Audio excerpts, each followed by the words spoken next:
I want to begin my talk this morning, with an acknowledgement. And please hold your applause until I have invited people to stand, and then let's really acknowledge them. So if you're in the sanctuary or in the family room over there, we used to call it the crying room in my church in Drumheller, but we won't go there.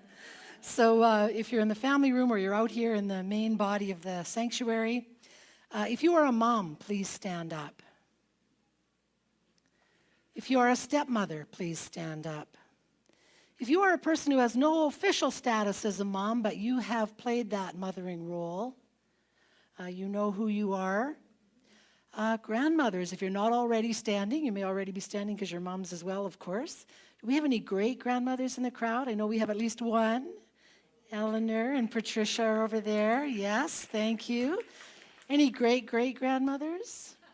I was pushing it. So let us take a moment to really acknowledge the gift that these women have brought to us by choosing to become a mom.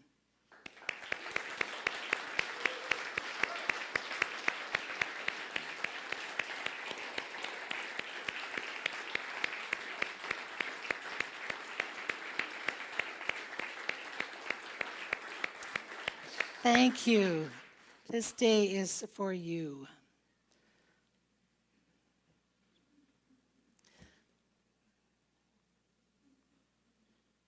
The pink carnation, according to FTD, the florists, but also it comes from traditions from the past. The pink carnation is a symbol for recognizing moms on Mother's Day, and the white carnation is for those moms who have passed away. So my mom fits in that category. So those of you who have a mom that is no longer with us, we can think of them at this moment as well. So moms, thank you for the many acts of love that were part of the process of mothering all of us. For all the fun stuff and the not so fun stuff and the truly awful stuff that you have done as mothers. And not just the icky stuff like cleaning up after sick kids, but also for the times you had to make difficult decisions that were questioned by maybe your spouse or by society or by your kids. Or when you had to play the bad cop or the disciplinarian for the good of your children. Or for the times when there was no room for you in the middle of all those mom responsibilities. So thank you for all of that. For today, I'm declaring motherhood as the most challenging role on earth. Any arguments? And fathers, I am mindful. This is also an incredibly important role, and you'll get your due in a few weeks. But for today, motherhood, the most challenging role, in my opinion, on the planet. And so think about this. The expectations of moms are huge, and from many directions. So what does society expect of moms? Right? We expect moms to raise perfect kids, who will become productive members of society, who will raise kids of their own, who will pay taxes, who will be responsible citizens. So there are big societal expectations. First of all, that you'll become a mom, that's a societal expectation on its own. Your spouse or partner expects you to be there, maintaining a home and raising those kids with them, and also being their friend and still taking time to be that fun, loving person you were before the kids came along, and being that devoted partner or spouse. Friends and other adults have expectations of you. You become a mom and your life changes, but do the rest of us keep up? And I put myself in that category, not having had kids of my own. I have lots of great theories about parenting, and I never had any kids to mess them up, so I'm still an expert on parenting. And so for those of you that I may have given advice to, my long-suffering brothers and sisters, or friends of mine that I gave advice to on parenting, please forgive me.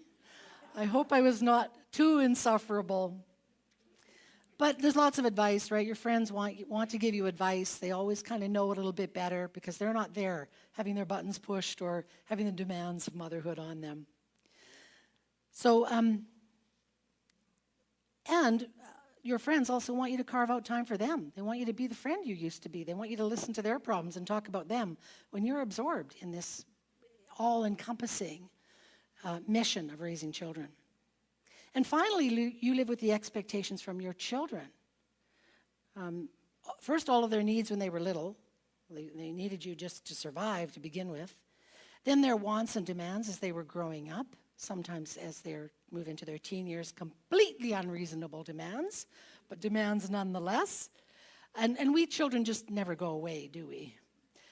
Even when my mom was aging and I was mothering her more than she was mothering me, I still expected her to listen to me, to give me wise counsel, to be in my corner, to reassure me.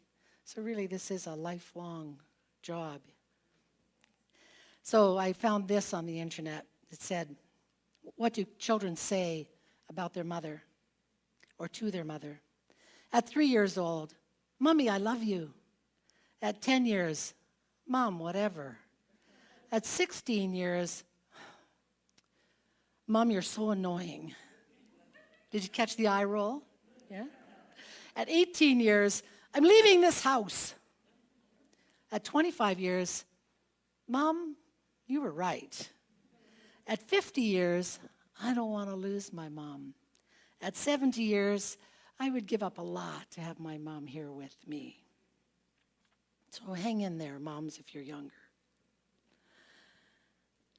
So motherhood, either with a partner or on your own, has required from you and still requires of you to fill all of these roles and responsibilities.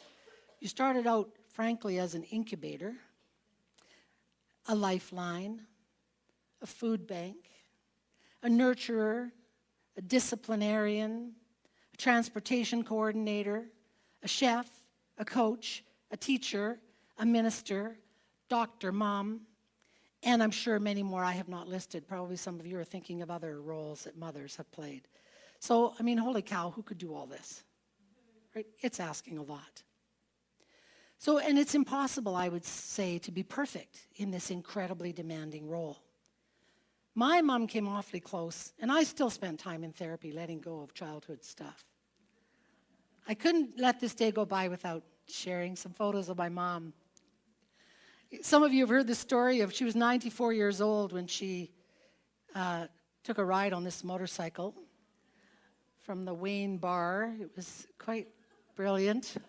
She said, I don't know why everybody's so surprised. You know, just because I'm old doesn't mean I don't want to still have fun. And this was my mom right around the same age, around 94 years old. She stayed that beautiful inside and out through her whole life. So my mom came awfully close to perfect in filling this role. And all of you do too, even if you judge yourselves as having come up a little short, or your kids at times in their lives judge you. As a mom, you suited up, you showed up, and you did your best. And for that, there is no substitute. And today, you know, and maybe in my mom's day as well a little bit, but certainly today, it's not enough to only be a mom, only be a mom. You know, in the midst of being a mother, which is a 24/7 lifetime role, mothers are called on to get educations, they're called on to have careers, they're called on to give back to society. You know, it's a big job. I talked with a young coworker this week about this talk and just about being a mom, and I talk with her from time to time about her life. She sits just beside me. And she said to me, and she said this with some hesitation, she said if she had known all that was required to be a mom, she might not have done it. And nothing to take away from how much she loves her children or how devoted she is to the mothering role. Her kids are, I think they're 10 and 8 now. And just the demands of doing that. She has one child that has some challenges that are going on, and she's just fully immersed in doing that. She's also working on a doctorate of education, so trying to maintain that life. You know, she's a mom. She has extended family that she also spends time with and helps to take care of. So she's got a more than full life. And she said to me, being a mother is like having a part of you walking around outside of you that you really have very little control over, or very little control over what happens to it. Like, oh my God, the risk tolerance a mother needs to have is amazing. And we talked a little bit about the many influences there are on her children that are not generated from her or from she and her spouse. You know, from social media, the school community, the kids' friends, the media. There are just so many serious adult issues that children are exposed to. I don't remember it being quite so intense when I was growing up. She's sometimes overwhelmed with the challenge of it all, and with the intense responsibility of trying to make all the right choices all the time for her kids, for herself, for her family, for their education, all of the stuff you have to take care of. And the thing is, I know she's a wonderful mom. I'm quite clear about that. She's dedicated, she's present, she's absolutely doing her best. But motherhood is so permanent. If you choose it, you get immersed in it, but not for just a few years, right? You choose a career, and you get immersed in the career, you give to it, it gets too difficult or you don't like it anymore, you can change careers. Not so with motherhood, right? You're in. Once you're in, you're in. There's no moving on, there's no do-overs, right? Not even a do-over from something you said to your child last week or something, you said 10 years ago. As my coworker said, you need to focus on the positive and just keep going. Pink, the singer, said recently in People magazine, wanted a job description of motherhood. Individual willing to make a lifetime commitment that will require everything you've got in you and more, with no guarantee of success. Qualifications, a never-ending supply of love, patience, and I think the last one, just plain guts, courage. So Pink, the singer, recently said, the thing about parenting is you never know if anything you're doing is working. That's been the most humbling thing for me. In my head, I sound amazing, and then I turn around and her eyes, her daughter's eyes, are completely glazed over. I have no idea. We'll see. We'll see. There's no way any woman could have known before embarking on this incredible adventure what it was going to mean, how much it would require, what kinds of things she would be called on to do and be. So given what motherhood requires, I'd like to take a moment to be grateful for the less than perfect moms. This may seem a little somber for today, but I was talking with someone last week here at the center talking about this talk, and she said, my mom wasn't like your mom. I didn't have that nurturing earth mother, outgoing, energy focused on me that you had. So I want to take a moment to just think about the moms that were what we would judge as less than perfect. The ones who struggled, and maybe in their children's lives and in their adult children's memories, they came up short. In the talk description, I mentioned the TV character Roseanne, because to me, she brings the messiness of motherhood out in the open, right? It doesn't look pretty many weeks. The things that Roseanne says and some of the things she does are like, whoa, where is that coming from? However, what she does is really bring the humanity, the imperfection into that role of mothering, and describes, in the sitcom, I think it shows how difficult it can be. So, and I'm not minimizing the impact of a mom that wasn't able to fully be engaged. I have a friend whose mother was an alcoholic and really was not there. My mom, my friend was quite neglected as a child. And, but she's really come to make her peace with that and know that that mother did everything that she could. First of all, she gave her life, big one to start with. So no matter how imperfect a mom was or is, that giving life is an incredible gift. So I'm going to suggest to people that may have had not a very great experience of mothering. I'm not here as a psychological counselor, and I'm not here to tell anybody what to do. I'm just suggesting that maybe it might be time, if you're carrying resentment or anger, maybe time to release that. Maybe time to say, you know what, I'm an independent, capable adult, and perhaps I can begin to let go. My mom was fantastic. My dad was too, but my dad was an alcoholic. So I did a lot of work around letting go of some of the things that occurred in that parenting role. So I turned to the wonderful teacher. Many of you know Louise Hay's work.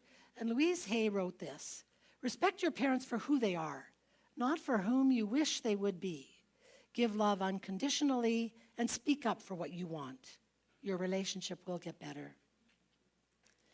About a year ago, I attended a memorial for the sister of a friend of mine, and this sister had passed away, and her son gave the most beautiful eulogy I have ever heard, and I've heard a lot of eulogies. What was so remarkable about his eulogy was not that he spoke highly of his mother or that it was touching and funny and warm and heartfelt. Many eulogies are touching, warm, and funny. This one was remarkable because it was also authentic and honest. He talked about his mom, told some stories about his mom that were not very flattering to her. But what happened for us in the audience was we could really hear who she was. We could remember some of the funny things she did, some of the wild things she did.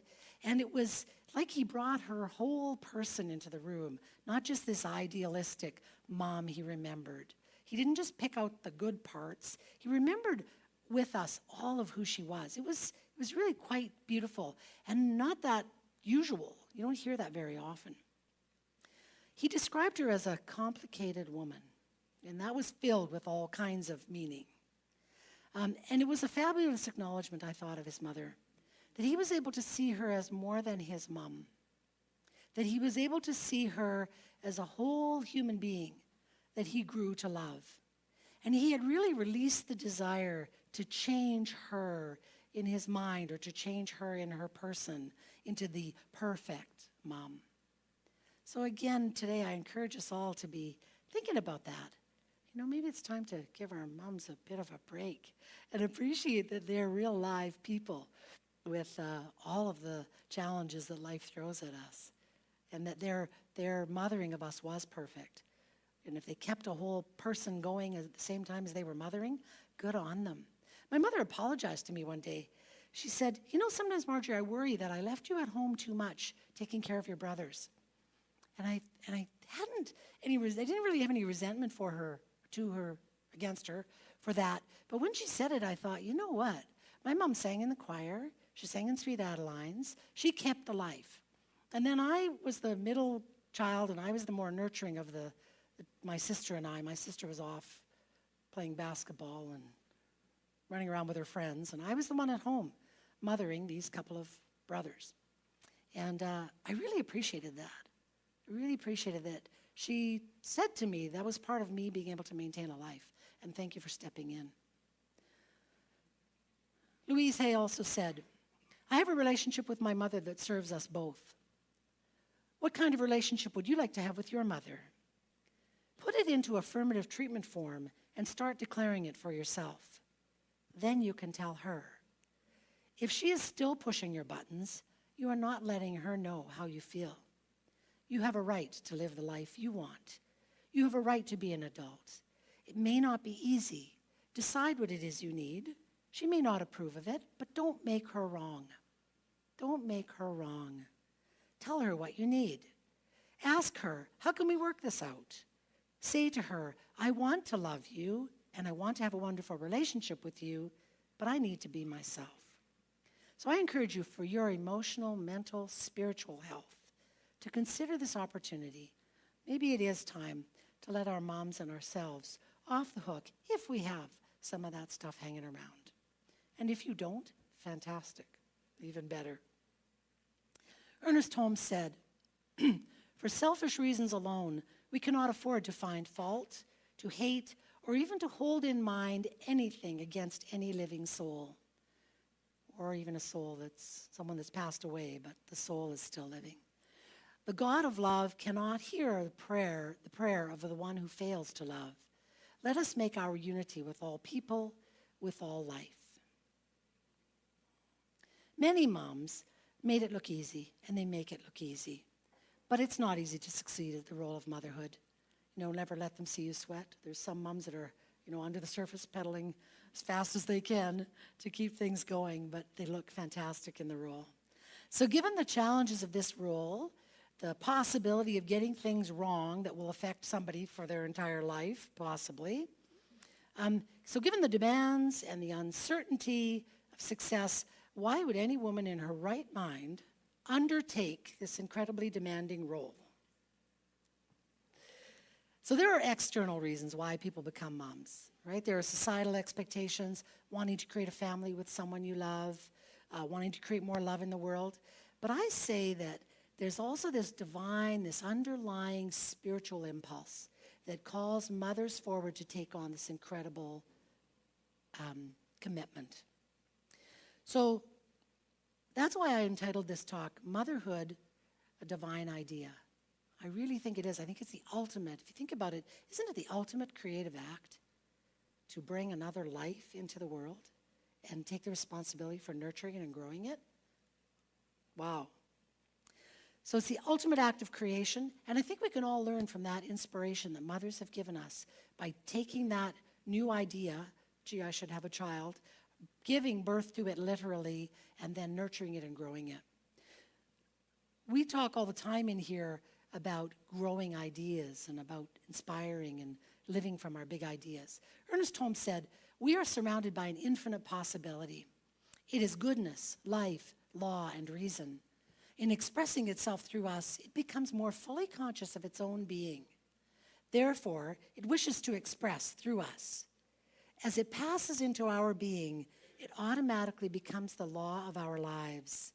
It can pass into expression through us only as we consciously allow it to do so.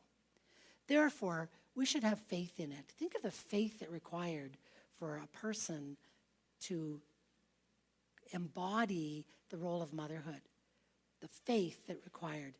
We should have faith in it and its desires and its ability to do for us all that we shall ever need to have done.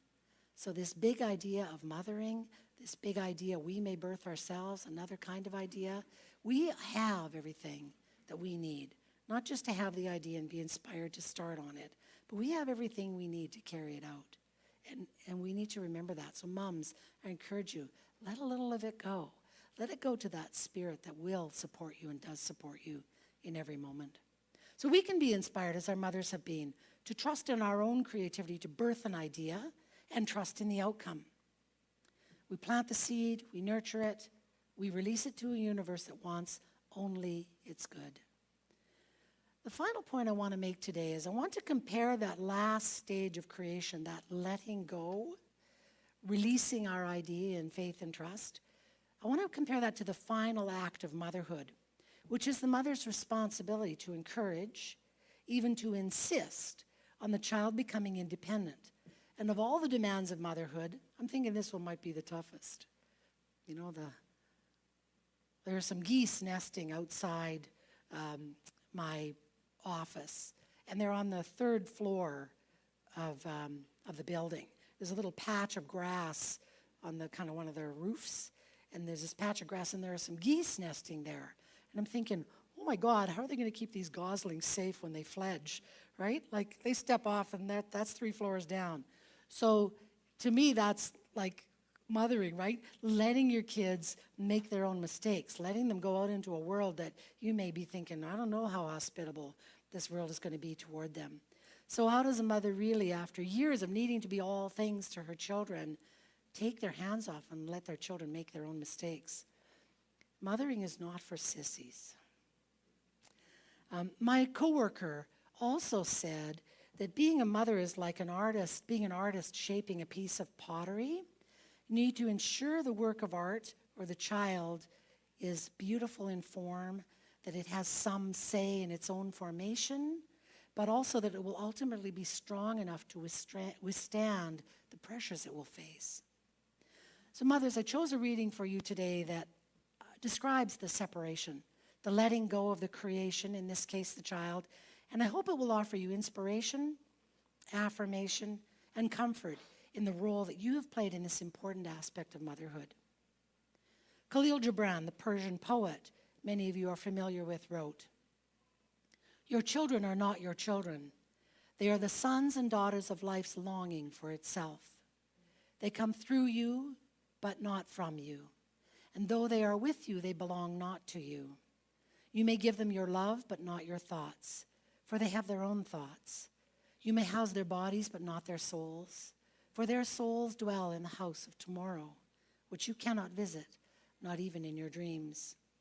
You may strive to be like them, but seek not to make them like you. For life goes not backward nor tarries with yesterday. You are the bows from which your children, as living arrows, are sent forth." I hope, moms, that you are able today and every day to acknowledge that role that you have played in giving birth in supporting and nurturing, and ultimately releasing your child or children. And I really hope you are feeling an enormous sense of satisfaction for this accomplishment. And as I close today, I'd like to share a few words from Jan Arden, the singer-songwriter.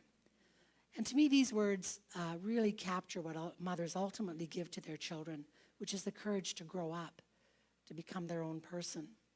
I'm eternally grateful for this gift from my mother. I don't know if I have the courage to sing this.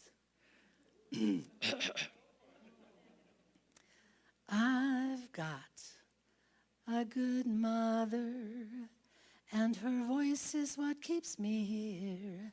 Feet on ground, heart in hand, facing forward, be yourself. I never wanted anything so bad. No, I never wanted anything so bad. So let me return to the acknowledgement I started with today. To my mom, and to all the moms here and everywhere, for your profound and beautiful creative act of bringing life into the world, for the selfless love you have showered on us, for all the gifts you gave and the sacrifices you made, for everything you've done and for your ongoing love and support that have allowed us, your children, to face forward and be ourselves. We thank you. This important Mother's Day, it is really our privilege to celebrate you.